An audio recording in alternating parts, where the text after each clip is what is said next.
दहशतवादी हल्ल्यासंदर्भातली मोठी बातमी. दहशतवाद्याचा फोटो समोर आलेला आहे.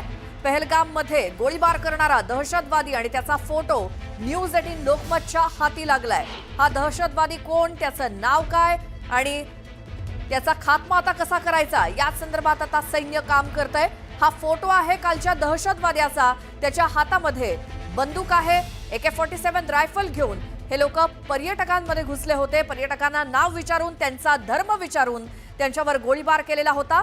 हे सगळे दहशतवादी 4 जणांचे फोटो आपल्याला दिसतायत आणि त्यांच्या हातामध्ये बंदुका दिसतायत. त्यापैकी हा एक दहशतवादी आणि या 4 जणांचं हे टोळकं दहशतवाद्यांचं हे पर्यटकांमध्ये घुसलेलं होतं. त्यांनी पर्यटकांवरती गोळीबार केले. या 4ही जणांना शोधून आता त्यांचा खात्मा करणं हीच आता सैन्याची प्राथमिकता आहे आणि त्यासाठी पहलगामच्या आजूबाजूला असलेलं जंगल असेल किंवा ज्या ठिकाणून हे दहशतवादी आले असतील, कुठे लपले असतील, त्यांना शोधून काढण्याचं आणि त्यांचा खात्मा करण्याचं आव्हान आता सैन्यासमोर आहे. दुसरीकडे उरी सेक्टरमध्ये सुद्धा दहशतवाद्यांमध्ये आणि सैन्य दलामध्ये चकमक सुरूच आहे. तिथे देखील काही दहशतवाद्यांचा खात्मा करण्यात यश आलंय. आता हे फोटो जे समोर आलेले आहेत, या फोटोमध्ये हे 4 जण दिसत आहेत. या 4 जणांनीच काल पर्यटकांवरती हल्ला केलेला होता. न्यूज 18 लोकमतच्या हाती हा दहशतवाद्याचा फोटो आलेला आहे. एक्सक्लुझिव्ह हा फोटो आपण बघतोय. त्यापैकी एक जण जो आहे तो कालच्या पहलगाम मधल्या हल्ल्यामध्ये होता, ज्यानं पर्यटकांवरती गोळ्या झाडलेल्या होत्या. आता या दहशतवाद्याला शोधण्याचं मोठं आव्हान हे सैन्य दलासमोर. मात्र मगाशीच निवृत्त ब्रिगेडियर हेमंत महाजन आपल्या सोबत बोलत होते. तर हेमंत सरांनी सांगितल्याप्रमाणे एखादा दहशतवादी ज्या वेळेला हल्ला करतो त्यानंतर त्याचं 6 महिन्यापेक्षा आयुष्य नसतं. सैन्य दलाकडनं त्याला शोधलं जातं, त्याला ठार केलं जातं. त्यामुळे हा जो कोणी दहशतवादी आपल्याला फोटोत दिसतोय त्याचं सुद्धा आता आयुष्य संपलंय असं म्हणायला हरकत नाही. याच संदर्भात आपण बोलूयात. आमचे प्रतिनिधी उदय तिमांडे आपल्या सोबत आहेत. थेट जाऊयात. उदय, खरं तर माझ्यासोबत कर्नल अभय पटवर्धन आहेत. कर्नल अभय पटवर्धन यासाठी महत्त्वाचे आहे कारण त्यांनी ज्या ठिकाणी हा सगळा हल्ला झालेला पहलगाम, त्या ठिकाणी आपली सेवा जी आहे ती बजावलेली आहे आणि त्यावेळी देखील तिथली सुरक्षा व्यवस्था कशी असते याचा आढावा त्यांनी स्वतः घेतलेला आहे. त्यांच्याशी थेट संवाद साधूया. सर, काल जे काही झालं तिथं तुम्ही याआधी आपली सेवा दिलेली आहे. तुम्ही कधी असा विचार केला होता का की ज्या ठिकाणी पर्यटक असतात त्या ठिकाणी असा हल्ला होईल? ते हल्लेखोर नेमके कुठून आले असेल? काय तिथली भौगोलिक स्थिती आहे? पहलगाम हे जे गाव आहे हे बॉर्डरपासून जवळपास क्रो फ्लाईट 60 किलोमीटर दूर आहे आणि जर दऱ्याखोऱ्यांमधनं यायचं असलं पहाड ओलांडून तर साधारण 2 ते 3 दिवस लागतात, कारण 80 किलोमीटरच्या जवळपास त्याचं डिस्टन्स पडतं, 80 ते 100 किलोमीटर. पण ते श्रीनगर आणि जम्मू हायवेवर आहे.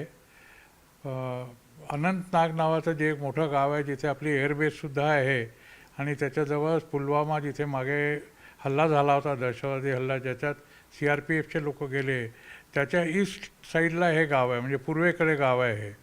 आणि हे एक अतिशय महत्त्वाचं गाव आहे कारण जेव्हा अमरनाथ यात्रा जाते तेव्हा इथे जे मोठं ग्राउंड आहे ज्याला आम्ही ग्रेझिंग ग्राउंड म्हणतो, तिथे पहिला पडाव लागतो भक्तांचा आणि इथनं मग यात्रा चालू होते. तर हा जो पडाव आहे हे ग्रेझिंग ग्राउंड किंवा ज्याला मिडोज म्हणतात, कुरण म्हणतात, ते साधारण 1.5 किलोमीटर बाय 1.5 किलोमीटरचं मोठं ग्राउंड आहे आणि तिथे गुरं चारायला हे लोक किंवा बकऱ्या चारायला हे लोक न्यायचे. तर त्याच्यामुळे ते चांगलं ग्राउंड आहे. आमच्या वेळेला ते मोकळं होतं, पण काल जे मी TV मध्ये चित्र पाहिली त्याच्यामध्ये काही कन्स्ट्रक्शन झालेले आहेत, काही टेंट्स उभारले होते, काही खाण्यापिण्याच्या दुकानं होती, काही ठिकाणी फेन्सिंग लागलेलं होतं. म्हणजे एक मोठं पर्यटन स्थळ आणि रात्री राहण्याकरता हे स्थळ झालेलं आहे. आता हा जो कुरण आहे ते कुरण पहलगामपासून साधारण 5 ते 6 किलोमीटर दूर आहे आणि तिथे जायला रस्ता नाही आहे. एक पायवाट आहे किंवा घोडेवाट आहे. ते घोड्यावरनं जावं लागतं किंवा पायी चालून जावं लागतं. आता हे जे कुरण आहे ते एक व्हॅली टाईप आहे. याच्या 4ही बाजूला छोट्या छोट्या हिल्स आहेत आणि त्याच्यावर दाट जंगल आहे, चीडची किंवा ज्याला आपण पाईन ट्रीज म्हणतो, त्याची जंगल आहेत मोठी मोठी. त्यामुळे कोणी इथे जर आलं तर त्याला इथनं नाहीसं व्हायला किंवा जंगलामध्ये विरघळून जायला फार सुंदर रस्ता आहे. आता हे जे टेररिस्ट आले असतील इथे किंवा आतंकी लोक जे आलेले आहेत ते एका दिवशी नाही आलेले. हा जो प्लॅन आहे हा अनेक दिवस आधी झालेला असेल आहे. आणि सगळ्यात महत्त्वाची गोष्ट अशी आहे की हे जे लोक तिथे गेले त्याची टेररिस्टला जी काही माहिती मिळाली ती टूर गाईड्स जे असतात त्यांच्यातर्फे किंवा ज्या हॉटेल्समध्ये हे लोक उतरले होते त्यांच्यातर्फे किंवा या लोकांना आधीची माहिती असेल त्याच्यातर्फे हे जे इंटेलिजन्स मिळवतात हे इंटेलिजन्स या लोकांनी आपल्या लोकांच्याकडनं मिळवलं तर सुरक्षा दलांना हे करायला पाहिजे. आणि बरोबर आहे. आणि उदय, खरंच पटवर्धन सर या भागाबद्दल खूप महत्वाची माहिती देत आहेत. मात्र या पहलगाम मधल्या दहशतवाद्याचा जो फोटो न्यूज 18 लोकमतच्या हाती प्रथम आलेला आहे तो फोटो आपण स्क्रीनवरती बघूयात. हाच तो दहशतवादी ज्यानं पर्यटकांवरती गोळीबार केला.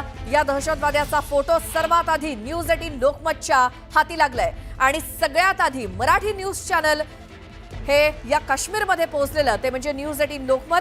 आणि हे आणखी काही फोटो समोर येत आहेत. यामध्ये दहशतवाद्यांचे हे फोटो आहेत ज्यांनी हातामध्ये AK-47 घेऊन पर्यटकांवरती गोळीबार केला, त्यांचा जीव घेतलाय. अनेकांनी आपले प्रियजन गमावलेले आहेत. 27 ते 28 जणांनी त्यांनी तिथे प्राण सोडलेला आहे. आणि या दहशतवाद्यांचे फोटो आणि नावं देखील न्यूज 18 लोकमतच्या हाती लागली आहेत.